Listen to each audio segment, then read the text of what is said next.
সালাত ও সালাম গো আমার দরুদ সালাম গো আমার কইও নবী মুস্তাফা তোমরা যারা যাও মদিনা আল্লাহুম্মা সাল্লি আলা সাইয়্যিদিনা মুহাম্মদ আল্লাহুম্মা সাল্লি আলা সাইয়্যিদিনা মুহাম্মদ আল্লাহুম্মা সাল্লি আলা সাইয়্যিদিনা মুহাম্মদ মদিনা শরীফের মাঝে বেহেশতের বাগান আছে মদিনা শরীফের মাঝে বেহেশতের বাগান আছে সেই বাগানে শুইয়া আছে সেই বাগানে শুইয়া আছে জিন্দা নবী মুস্তাফা তোমরা যারা যাও মদিনা সালাত ও সালাম গো আমার দরুদ সালাম গো আমার কইও নবী মুস্তাফা তোমরা যারা যাও মদিনা হাজী ভাইয়ের যাত্রা হবে আমি দাঁড়াই আছি সকল পথে হাজী ভাইয়ের যাত্রা হবে আমি দাঁড়াই আছি সকল পথে কেউ নিল না সালাম খানি কেউ নিল না সালাম খানি জিন্দা নবীর আওয়াজ তোমরা যারা যাও মদিনায় সালাত ও সালাম গো আমার দরুদ সালাম গো আমার কইও নবী মুস্তাফা তোমরা যারা যাও মদিনা বাংলাদেশে আমার বাড়ি হায় হায় সাধু সমুদ্র নদীও বাংলাদেশে আমার বাড়ি হায় হায় সাধু সমুদ্র নদীও কেমনে আমি দেব পারি কেমনে আমি দেব পারি জিন্দা নবীর আওয়াজ তোমরা যারা যাও মদিনা সালাত ও সালাম গো আমার দরুদ সালাম গো আমার কইও নবী মুস্তাফা তোমরা যারা যাও মদিনা মদিনা শরীফের মাটি আমার চোখের সোনালি মাটিও আরে মদিনা শরীফের মাটি আমার চোখের সোনালি মাটিও হায় হায় এমন পবিত্র মাটি এমন পবিত্র মাটি আমার নবীর আওয়াজ তোমরা যারা যাও মদিনা সালাত ও সালাম গো আমার দরুদ সালাম গো আমার কইও নবী মুস্তাফা তোমরা যারা যাও মদিনা সালাত ও সালাম গো আমার দরুদ সালাম গো আমার কইও নবী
আছি গো ডুবে আমি পাপেরি সাগরে না জানি কি হবে ও পারে হাসরে তোমার সুপারিশ বিনে তোমার সুপারিশ বিনে হব পারে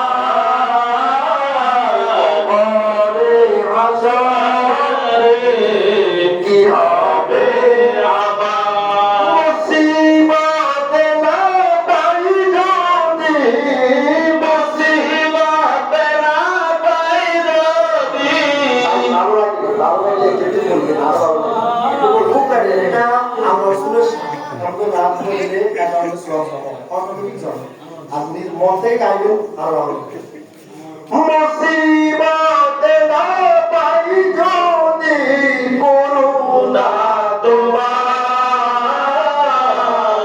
কবরে হাসরে কি হবে আমার আছি গো ডুবে আমি পাপেরি সাগরে না জানি কি হবে ও পারে হাসরে তোমার সুপারিশ বিনে কেমনে হব পার কবরে হাসরে কি হবে আমার কবরে হাসরে কি হবে আমার তুমি তো দিয়েছ দেখিয়ে আলোর পথ বলেছ সে পথে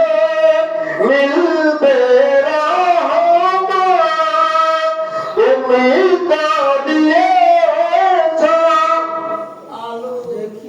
দেখিয়ে আলোর পথ বলেছ সে পথে মিলবে রহমত কেন যে ভুল পথে আমি করলাম জীবন পার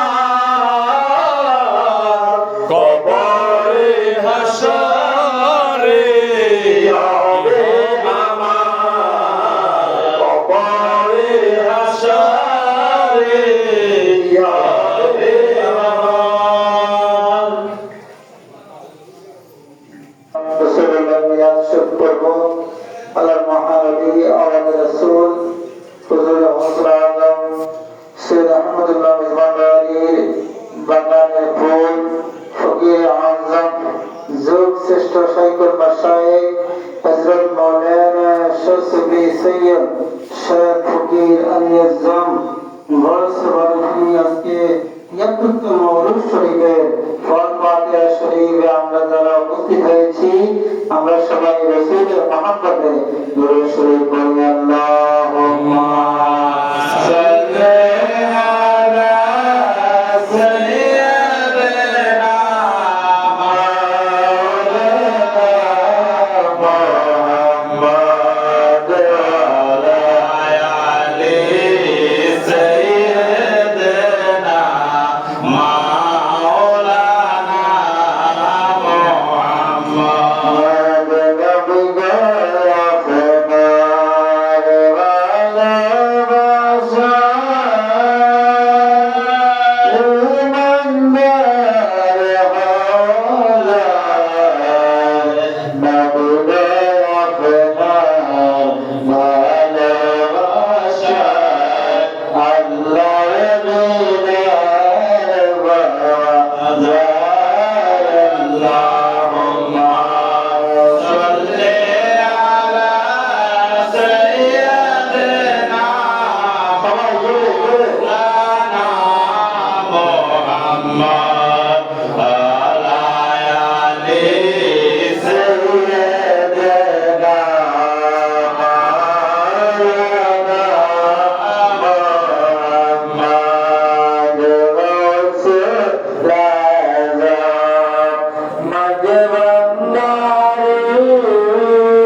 কিনা? কথা বলেন পারতেন কিনা? একদিন আমার আল্লাহ রাব্বুল আলামিন জিবরাইল আলাইহিস সালামকে বলে, যাও আমার বন্ধুকে এলান করে দাও, আমার বন্ধু আমার আরশের ডান পাশে থাকবে। যেরকম না সুবহানাল্লাহ। বিভিন্ন পয়গম্বররা বিভিন্ন আসমানে আছে না নাই? আছে। এখন আল্লাহ হাবিবকে প্রস্তাব দিচ্ছে আল্লাহর আরশের আল্লাহর চেয়ারের ডান পাশে থাকবে। যেরকম না সুবহানাল্লাহ। এটা কি খুশনসিব বরকতপূর্ণ সম্পদ নাকি দুঃসংবাদ? বরকতপূর্ণ সম্পদ। যখন আল্লাহ রাসূলের কাছে জিবরাইল বললেন, ইয়া রাসূলুল্লাহ, আমার ইচ্ছা হচ্ছে এটা। তখন আল্লাহ রাসূল বললেন, জিবরাইল, আমার উম্মতেরা দুঃখে সুখে আমি হাবিবের কাছে তাদের কথাগুলো বলবে, তারা কি যখন ইচ্ছা তখন কি আসমানে আল্লাহর আরশে যাইতে পারবে কিনা? আল্লাহ বলেন, না। তাহলে আমি এই প্রস্তাব কবুল করলাম। আমার উম্মতরা যেন আমার কাছে তাদের দুঃখগুলো বলবে, আমি এই কথাগুলো আমার আল্লাহর কাছে পেশ করবো। সুবহানাল্লাহ। আমরা নবীকে ভালোবাসি কিনা? বাসে। ঈদে মিলাদুন নবী আসতেছে কিনা? আসতেছে। প্রত্যেকটা ঘরে ঘরে ঈদে মিলাদুন নবী পালন করার দরকার আছে কিনা? আছে। আপনার সামর্থ্য নাই, নিজে নিজের পরিবার নিয়ে বসবেন, রাসূলের উপরে সালাতু সালাম একটু আদায় করবেন, সূরা ফাতিহা পড়বেন, সূরা ইখলাস পড়বেন, পরে যা আছে বিছানা থেকে মানিয়ে গেলেন দিয়ে হলো ঈদ মিলাদুন নবী করবেন। আমার আল্লাহ বরকত করবেন। সুবহানাল্লাহ। দিবে কিনা? দিবে। এখন আর কেউ বলতে পারবে না মিলাদুন নবী বেদাত। রাষ্ট্রীয়ভাবে স্বীকৃতি দাও। রাষ্ট্রীয়ভাবে কি স্বীকৃতি দাও? আমরা কিছু নাই, দেখি আল্লাহ রহিম শাওলিউল্লাহ মুহাদ্দিস দেহলভী রাহমাতুল্লাহ আলাইহি বাবা ছিলেন আব্দুর রহিম দেহলভী। উনি প্রতি বছর ঈদ মিলাদুন নবী করতেন। এক বছর দুর্ভিক্ষ হয়েছে, দুর্ভিক্ষ হয় না? বাবা আমার কিছু নাই, রাসূলের মিলাদ উনি কি দিয়ে তাবারুক করবেন? উনি সোনাগুলো আছে না, সোনাগুলো এটাকে সিদ্ধ করে তাবারুক করে দিয়েছেন। সুবহানাল্লাহ। তোমরা মনে মানতেছে না? হ্যাঁ, সরকারে দো আলম সাহেব আল্লাহ সৃষ্টি জগতের শ্রেষ্ঠ নবী মিলাদ নবী তাবারুক সোনাগুলো নিজের থেকে মানতে পাইতেছে না। তো পরে উনি যখন মাইনে আসলেন তখন রাসূল বলেন, হে আব্দুর রহিম, আমি তোমার ঈদ মিলাদুন নবী তাবারুক গ্রহণ করেছি, দেখো আমার হাতে তোমার তাবারুক। সুবহানাল্লাহ। আপনি কি করতেছেন আল্লাহ জানে কিনা? জানে। করাটা হচ্ছে মূল বিষয়, কিছু নাই। দরকারে ঘরে যদি সমাজে সুন্নি আলেম হয়, ওনাকে একদিন দাওয়াত দিয়ে একটু ফাতিহা করবেন। উনি একটু গায়বার তো জানেন, সুন্নি আলেম না, ওনাকে কি করবেন, বাইরের লোক না। কথা বলছে। তারপরে ঈদে মিলাদুন নবী খুশি হওয়া আমার আল্লাহ সুন্নাত। নবীদের সুন্নাত, সাহাবীদের সুন্নাত। যখন ঈদে মিলাদুন নবীর আলোচনা করতেছি না, কিন্তু আমরা যে নবীর উম্মত, আমরা সেই নবীর উম্মত মহব্বতে দরুদ শরীফ করতে চাই কিনা? চাই। মন খুলে। যদি একটু কষ্ট হচ্ছে, গরম লাগতেছে না, এই কষ্টটা আমাদের হাসরা মাঠে না যাতে ফিরে হয়ে যাবে। সুবহানাল্লাহ। আল্লাহর ওলিকে সামনে রেখে রাসূলের মিলাদ করতেছি, একটু কষ্ট হবে। কষ্ট ছাড়া আমার কোন ইবাদত আছে যে কই দেবেন? কথা বুঝতে পেরেছেন? সবাই মোহাম্মদে আল্লাহ